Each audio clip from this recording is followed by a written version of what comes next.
Hello friends, स्वागत है आपका एक बार फिर से आपके अपने लीगल चैनल में। आज के इस वीडियो में हम आपको एलिमनी के बारे में बताएंगे। दोस्तों, ये जो वीडियोज हम बनाते हैं ये आपको एजुकेशन देने के पर्पज से होते हैं, ताकि आप कोई भी गलत स्टेप ना उठाएं।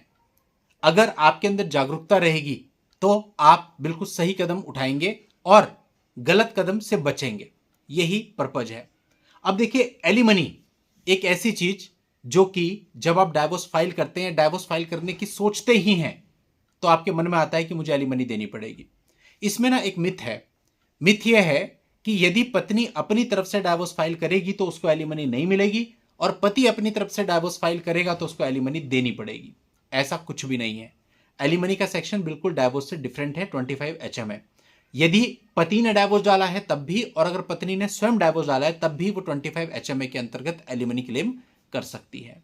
अब दोस्तों, एलिमनी क्लेम करना और एलिमनी मिलना दो अलग अलग बातें हैं। तो आज की इस वीडियो में मैं आपको वो रूल्स बताने वाला हूं जिनके मार्फत आपकी एलिमनी तय होती है, जिससे आपकी सारी कंफ्यूजन आज दूर हो जाएगी। तो ध्यान से इस वीडियो को आखिरी तक देखिएगा और हर एक पॉइंट को समझिएगा। सबसे पहले, जब एलिमनी तय होती है तो एक बात आपको ध्यान रखनी है कि इसका कोई भी फिक्स्ड फॉर्मूला नहीं है कि मल्टीप्लाई करके कोई फॉर्मूला लगा दिया और निकाल दिया। ये बहुत सारे तथ्यों और परिस्थितियों पर निर्भर करेगी। अब इसके लिए सबसे इंपॉर्टेंट चीज क्या होगी? लड़का और लड़की दोनों की नौकरी और उनके आय के स्रोत। वो लोग क्या काम करते हैं, उनको पर मंथ कितनी इनकम होती है। अब अगर पत्नी की कोई भी इनकम नहीं है, पति की इनकम है, तो देखा जाएगा पति की कितनी इनकम है। दोनों की इनकम है तो उसमें कितना डिफरेंस है, या एक जैसी है तो उसके आधार पर। तो सबसे इंपॉर्टेंट फैक्टर होता है दोनों पक्षकारों की इनकम। सेकंड, दोनों पक्षकारों के पास कितनी प्रॉपर्टीज हैं या थी। कई बार होता है कि केस चलता है, उसके बाद हम प्रॉपर्टी बेच देते हैं ताकि हमें दिखानी ना पड़े, और वो चीज अगर कोर्ट के सामने आ जाती है तो कोर्ट इस चीज को भी देखेगा कि पहले कितनी प्रॉपर्टीज आपके पास थी या वर्तमान समय में कितनी प्रॉपर्टीज दोनों पक्षकारों के पास है। तीसरा, यदि किसी केस में आपका मंथली मेंटेनेंस बंधा हुआ था तो उसको भी ध्यान में रखा जाता है। फॉर एग्जाम्पल, आपका जो है 5,000 रुपये मेंटेनेंस बना हुआ है किसी भी केस में, यानी ईयरली आप 60,000 रुपये अपनी पत्नी को दे रहे हो, तो 10 साल का अगर आप देखोगे तो 6 लाख रुपए बनता है। तो ये एक मोटा मोटा अनुमान होता है। इस प्रकार से भी एलिमनी का एक अंदाजा कोर्ट लगाता है। यानी जो आपका मंथली मेंटेनेंस होता है उससे भी कहीं ना कहीं एक रेशो डिसाइड होता है कि हाँ, इतनी एलिमनी लगाई जा सकती है। इसके अतिरिक्त दोस्तों, अगला जो मुख्य फैक्टर होता है वो होता है बच्चे। आपके कितने बच्चे हैं या नहीं है। अगर हैं तो बच्चों की नीड्स, कितने साल के बच्चे हैं, क्या वो स्कूल पढ़ने वाले बच्चे हैं या बहुत छोटे बच्चे हैं, उनका वैक्सीनेशन होता है, उनको मेडिकल ट्रीटमेंट की जरूरत है। इन सब चीजों को ध्यान रखा जाता है। बच्चों को 1 महीने में अपने इलाज के लिए, शिक्षा के लिए और उनके भरण पोषण के लिए कितना पैसा चाहिए, यह बहुत बड़ी भूमिका निभाता है एलिमनी में, यदि बच्चे हैं और वो बच्चे वाइफ के साथ में हैं। दूसरी चीज, कुछ मामलों में ऐसा होता है जहां बच्चे आपके साथ हैं लेकिन वाइफ ने अलग जाकर के डाइवोर्स का केस डाल दिया, तो उसमें भी बच्चे होना मुख्य भूमिका निभाएंगे, क्योंकि इस कंडीशन में बच्चे आपके साथ हैं, यानी बच्चों का सारा खर्चा, शिक्षा दीक्षा, इलाज, भरण पोषण आप उठा रहे हैं, तब भी यह फैक्टर मुख्य भूमिका रखेगा एलिमनी में, क्योंकि अब सिर्फ पत्नी के लिए एलिमनी तय होनी है। इसके अतिरिक्त पति या पत्नी के ऊपर डिपेंडेंट्स भी हो सकते हैं।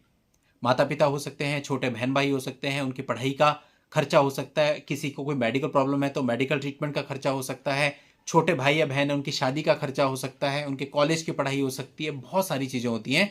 तो ये भी देखा जाएगा कि दोनों पक्षकारों पर कितने डिपेंडेंट हैं, और वो जो डिपेंडेंट हैं अगर उनकी कोई सोर्स ऑफ अर्निंग नहीं है तो फिर इसका सीधा इम्पैक्ट इस पर पड़ेगा। इसके बाद अगली इंपॉर्टेंट चीज आती है जिस पर ज्यादातर लोग ध्यान नहीं देते, वो होता है लाइफ स्टाइल।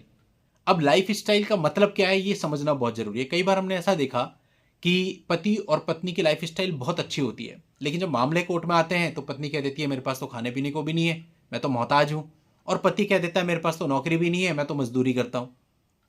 लेकिन इतना जस्ट कह देना पर्याप्त नहीं होता।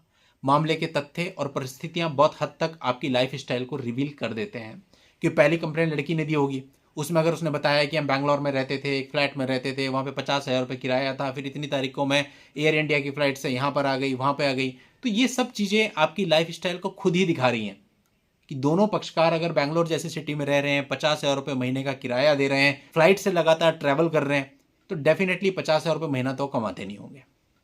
ठीक है, तो इनडायरेक्टली पता चल गया कोर्ट को। और आप कई बार तो खुद ही होता है कि अपनी टिकट्स लगा देते हो, बहुत सारी चीज़ें लगा देते हो, लगानी पड़ती हैं साक्ष्य के रूप में, तो उससे आपकी लाइफ स्टाइल उजागर होती है। या और भी बहुत चीज़ें होती हैं, कोई प्रॉपर्टी का पेपर लग गया, उससे आपकी लाइफ स्टाइल पता चलती है। एक आम आदमी 20 लाख रुपए का घर नहीं ले पाता, और अगर आपके पास 1 करोड़ रुपए का घर है तो डेफिनेटली लाइफ स्टाइल आपकी पता चल गई। उससे और ज़्यादा का है तो आपकी लाइफ स्टाइल वैसे पता चल गई। कई मामलों में गाड़ियों का विवरण होता है कि ये वाली गाड़ी थी, या पत्नी लगा देती है, पति लगा देता है कि इसके पास ये गाड़ी है, या खुद की गाड़ी के पेपर हमको लगाने पड़ जाते हैं। ये और भी तमाम प्रकार की इतने छोटी छोटी चीज़ें होती हैं जिनसे लाइफ स्टाइल का अंदाजा हो जाता है, चाहे आप कितना भी झूठ बोल लें।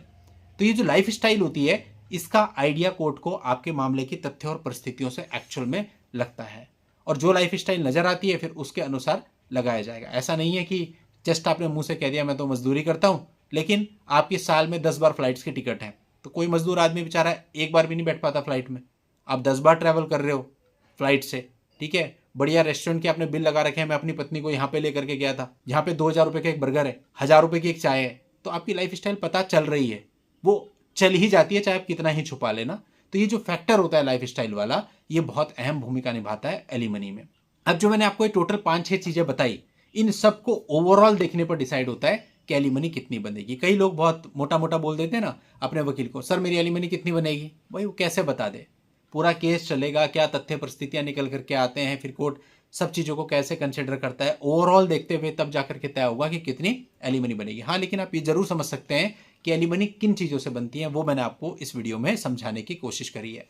आज की इस वीडियो में इतना ही रखता हूँ। नेक्स्ट वीडियो में नई जानकारी के साथ मैं आपसे फिर मिलूंगा। तब तक के लिए goodbye and thank you for watching. Take care.